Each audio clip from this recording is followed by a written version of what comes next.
नमस्कार, मैं हूं रवि अवस्थी और आपको बता दूं कि भारत ने पाकिस्तान पर जिस तरीके का अटैक किया है उन एयरफोर्स अड्डों के ऊपर, जिसके बारे में कहते हैं ना पाकिस्तान को गुरूर था कि यहाँ कोई हमला कर ही नहीं सकता, यहाँ तक भारत की मिसाइलें आ ही नहीं सकती, उसके ऊपर पूरी दुनिया से अब ऐसे ऐसे खुलासे हो रहे हैं कि पाकिस्तान मुंह छिपाने को मजबूर हो रहा है।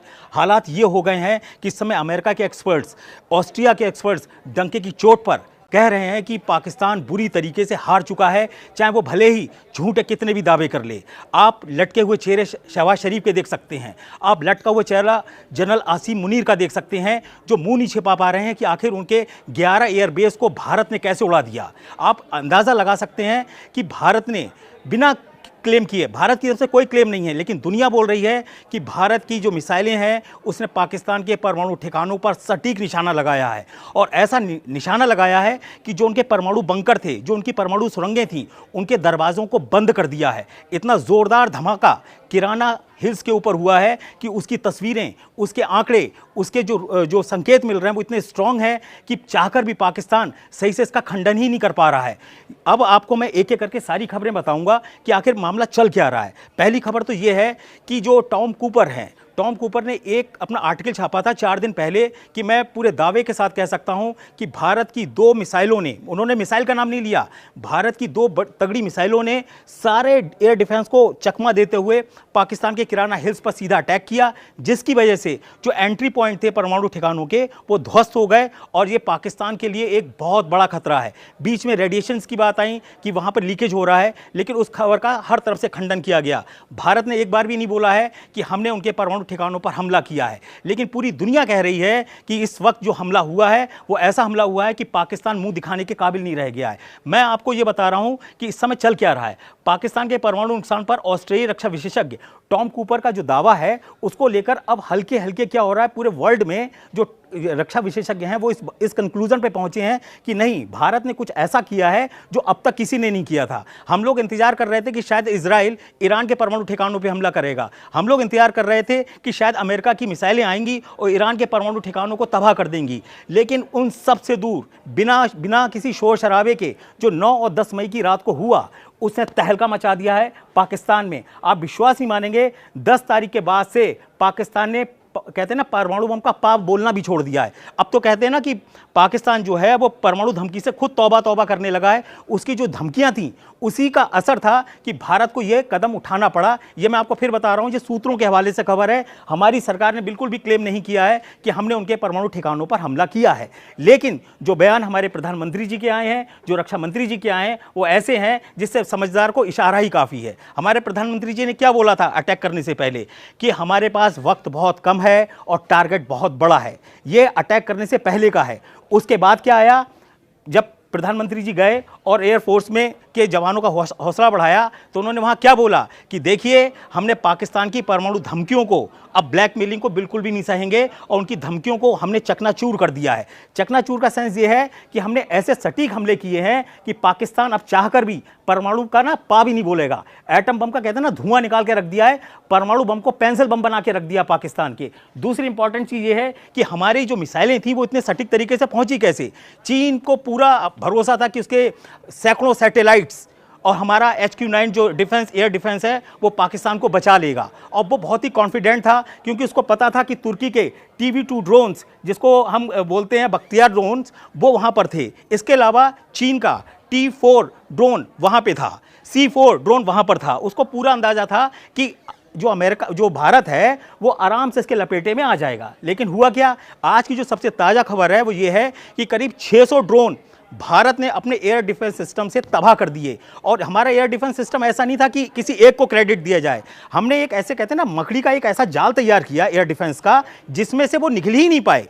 छोटा ड्रोन हो और चाहे बड़ी मिसाइलें हों, सबका धुआं का धुआं करके रख दिया। उनकी फतेह मिसाइल जो सिरसा में गिरी थी उसका आपने हालत देखी होगी, उसको वहाँ से कहते हैं ना, उन्होंने बोला था कि ये कांच की दीवार है, एक मजबूत कांच की दीवार है, हमारी फतेह मिसाइल जाएगी और दिल्ली को जाके तहस नहस कर देगी। उसको हमने आराम से 200 किलोमीटर दूर जाके पहले ही गिरा दिया। अब आप सोच रहे होंगे कि 200 किलोमीटर दूर ही आके क्यों गिराया, क्योंकि उन्होंने जो उसका पाथ चुना था फतेह मिसाइल का, वो ऐसा चुना था कि वो शहरों के ऊपर से होती हुई आ रही थी। अगर हम बीच में पहले उसको गिराते तो उसके टुकड़े हमारे शहरों पे गिर सकते थे।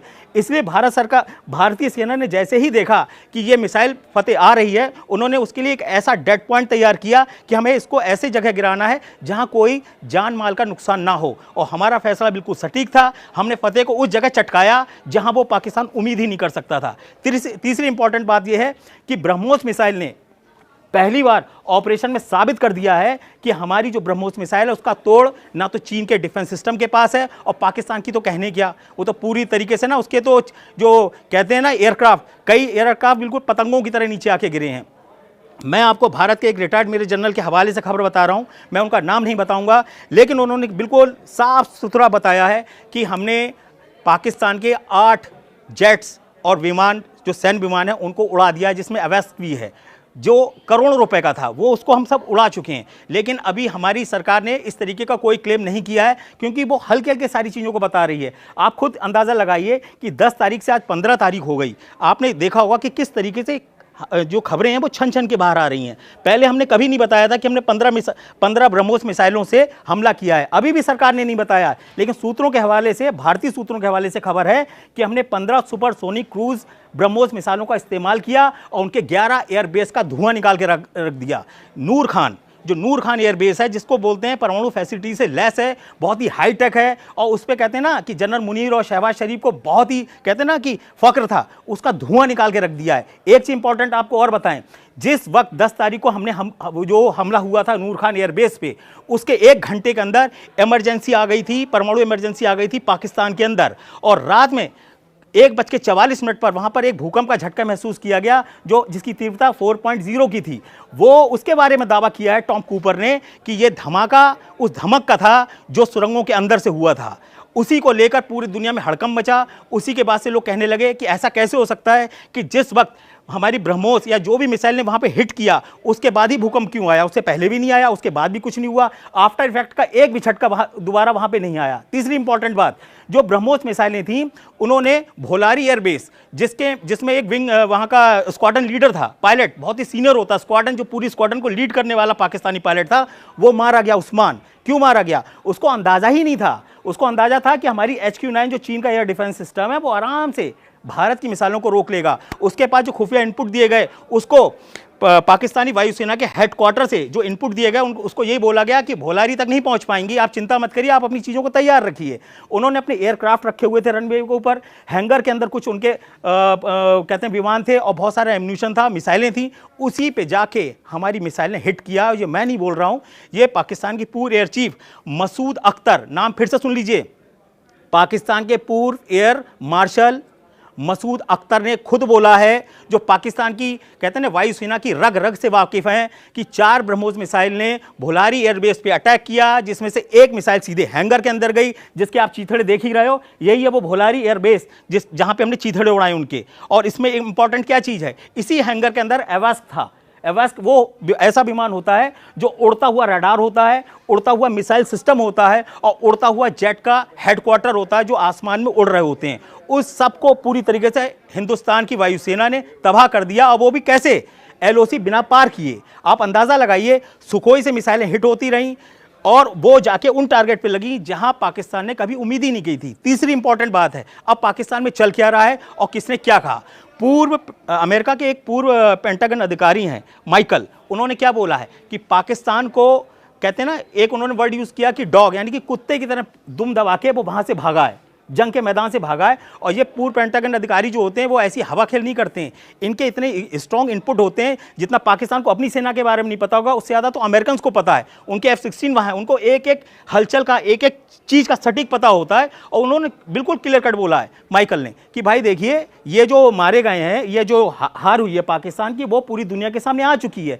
आप इसी से अंदाज़ा लगा लीजिए कि पाकिस्तानी मीडिया और पाकिस्तानी सरकार और पाकिस्तानी सेना अपनी हार को छुपाने के लिए झूठी खबरें लगा रही है। द टेलीग्राफ, जो ब्रिटिश अखबारों से जुड़े हुए लोग हैं, वहाँ पाकिस्तानी पत्रकारों ने और कुछ AI सिस्टम से जनरेट किया कि भाई भारत को तो पाकिस्तान की वायुसेना ने बड़ी आसानी से हरा दिया है। बाद में पता चला पूरी फेक स्टोरी है, टोटल फेक। आप अंदाजा लगाइए, कुटने पिटने और कहते हैं ना गरियाने के बाद, इतनी बुरी तरीके से बेइज्जत होने के बाद, अगर कोई अपनी जीत के ऊपर डंका वो दिखाना चाहता है, तो आप अंदाज़ा लगा सकते हैं कि इस समय पाकिस्तानी सेना की मानसिक स्थिति क्या होगी। अब मानसिक स्थिति इतनी ज़्यादा खराब हो गई कि रावलपिंडी से इस्लामाबाद हेडक्वार्टर जा रहा है पाकिस्तान का, इसको GHQ बोलते हैं। ये वही हेडक्वार्टर है रावलपिंडी का जिस पे जनरल आसिम मुनीर को बड़ा फक्र है, और इसी से 15 किलोमीटर दूर उनका घर है। यहीं पे जब अटैक हुआ था तो क्या हुआ था, 2-3 घंटे तक बंकर के अंदर छिप गए थे जाके आसिम मुनीर। और आपको एक कल मज़ेदार वीडियो और बताते हैं। कल आपने वीडियो में देखा होगा कि जब पाकिस्तान के प्रधानमंत्री एक एयरबेस पे गए और उन्होंने वहाँ अपने जीत के कसीदे पढ़े, अपनी सेना की बड़ी वाहवाही की, और उसमें एक चीज़ आपने देखी होगी, तो जनरल आसिम मुनीर थे वो शहबाज शरीफ से 2 फीट से दूर नहीं गए। ऐसा लग रहा था कि अगर वो 10 फीट की दूरी पे पहुँच जाएंगे शहबाज शरीफ से तो कहीं ऐसा ना हो कि कोई बम ही आके उनके ऊपर गिर जाए। यहाँ तक कि इतने घबराए हुए थे जनरल आसिम मुनीर कि उन्होंने शहबाज शरीफ के लिए ड्राइवर इस्तेमाल नहीं किया, खुद ही ड्राइवर बन के गाड़ी चलाने लगे कि इनके बहाने कम से कम मैं बचा रहूँगा, क्योंकि उनके दिमाग में ये बैठ गया कि भारत अब उन्हें छोड़ने वाला नहीं है। ये वही हैं जिन्होंने हिंदू और धर्म के नाम पर भारत पर हमला कराया। ये वही मदरसा कहते नहीं, मदरसा सेना का जनरल है जो पूरी सेना को पूरी तरीके से धर्म के आधार पर भारत पे हमला कराने के लिए उकसाता रहा। ये वही है जिसने लश्कर तोयबा और जैश ए मोहम्मद को ये तसल्ली दिलाई कि तुम आराम से अपने अपने ठिकानों में वापस लौटाओ, भारत कोई हमला नहीं करने वाला है। आप अंदाज़ा लगाइए, इससे जैश ए मोहम्मद और लश्कर तोयबा खून के आंसू रो रहे हैं, और वो जनरल मुनीर को कोस कोस की गालियाँ दे रहे हैं कि इस बेहुदा जनरल की वजह से हमारे इतने लोग मारे गए। शायद अगर वो भाग गए होते तो वो बच गए होते, लेकिन हालत क्या करी आपने सामने देखा। वो जो सुभान अल्लाह मस्जिद परिसर के जो बड़े बड़े छेद हैं, उसमें से जब उन जिहादियों की रूह ऊपर को निकली है तो जनरल जो था उसका मुंह दिखाने के काबिल नहीं रह गया। स्थिति ये हो गई है कि इस समय पाकिस्तान में टुकड़े टुकड़े होने की स्थिति आ गई है। बलूचिस्तान पहले ही से बोल रहा है कि हम तो अलग हो जाएंगे। कुल मिला के हालात ये हो गए हैं कि टॉम कूपर जो हमारे ऑस्ट्रिया के हैं, याद रखिएगा ये ऑस्ट्रेलिया नहीं, ये ऑस्ट्रिया है, और ये एक माना हुआ विशेषज्ञ है, इसकी बात को कोई काट नहीं सकता। भले ही उसको दबा दिया जाए, उसकी खबर को वो कर दिया जाए, लेकिन उसका एनालिसिस इतना सटीक और इतना परफेक्ट होता है कि उसका कोई तोड़ ही नहीं है। इसीलिए हम इस खबर को दिखा रहे हैं कि देखिए, भारत नहीं बोल रहा है कि हमने परमाणु ठिकानों पे हमला किया या हमारा टारगेट वो था, लेकिन जो इनपुट्स आ रहे हैं, जो रुझान आ रहे हैं, जो संकेत मिल रहे हैं, वो ऐसा मिल रहा है कि भारत ने वास्तव में पाकिस्तान के परमाणु बम को पेंसिल बम बना के रख दिया है। और स्थिति यह है कि 4 दिन से एक बार भी पाकिस्तान ने परमाणु धमकी नहीं दी है, और मुझे पूरा विश्वास है ये देंगे भी नहीं। इसी के साथ मैं आपको अगले एपिसोड में बताने वाला हूं कि अब जो आने वाले दिन है पाकिस्तान के लिए वो कितने बुरे होने वाले हैं, क्योंकि अब जो हमारी तैयारियां हैं वो एक नए लेवल पे जाने वाली हैं। हमने प्रूव कर दिया है आसमान में, हमने प्रूव कर दिया ज़मीन में, हमारी रॉ ने कमाल का काम किया है। मतलब इतना बढ़िया कोऑर्डिनेशन मेरे ख्याल से आज तक हमने देखा ही नहीं है, इतना बढ़िया कोऑर्डिनेशन। या मैं आपको एक चीज़ और बता दूं, बड़ी हैरानी की बात है कि जो हमारे बहुत अच्छे दोस्त हैं वो भी कहते हैं ना कि अगर आपको बहुत बड़ी सफलता मिलती है तो आपके 3 ही लोग सबसे ज़्यादा खुश होते हैं, एक तो माता पिता और एक सगा भाई बहन। इसके अलावा कोई दिल से खुश नहीं होता, वो अंदर अंदर से जल जाते हैं। यही स्थिति हमारे संग है। हमारे बहुत से अच्छे दोस्त हैं, रशिया है, इजराइल है, लेकिन वो लोग इसको हजम नहीं कर पा रहे हैं कि भारत ने इतना सटीक हमला कर कैसे दिया। वो लोग तो देखते रह गए कि 180 किलोमीटर दूर बिना LOC को पार किए पूरा धुआं धुआं कर दिया। और चीन और तुर्की जिन्होंने अपने ड्रोन पर इतना नाज था कि कहां से कहां पहुंचा देंगे, उनका तो बिल्कुल ही धुआं निकाल के रख दिया है। मैं आपसे सिर्फ इतना कहना चाह रहा हूं कि आने वाले दिनों में पाकिस्तान की वो हालत देखने वाले हैं कि वो हमसे हर दिन, कैसे ना कोर्ट में तारीख मांगने आता है, ऐसे ही वो हर तारीख पे आएगा कि भैया सीज फायर की तारीख को 18 से 22 कर दो, 22 से 25 कर दो। ये तारीखें मांगेगा, घुटनों पे आएगा और इसी तरीके से तारीखें मांगता रहेगा, और हम अपनी शर्तों पे उसे तारीख देंगे।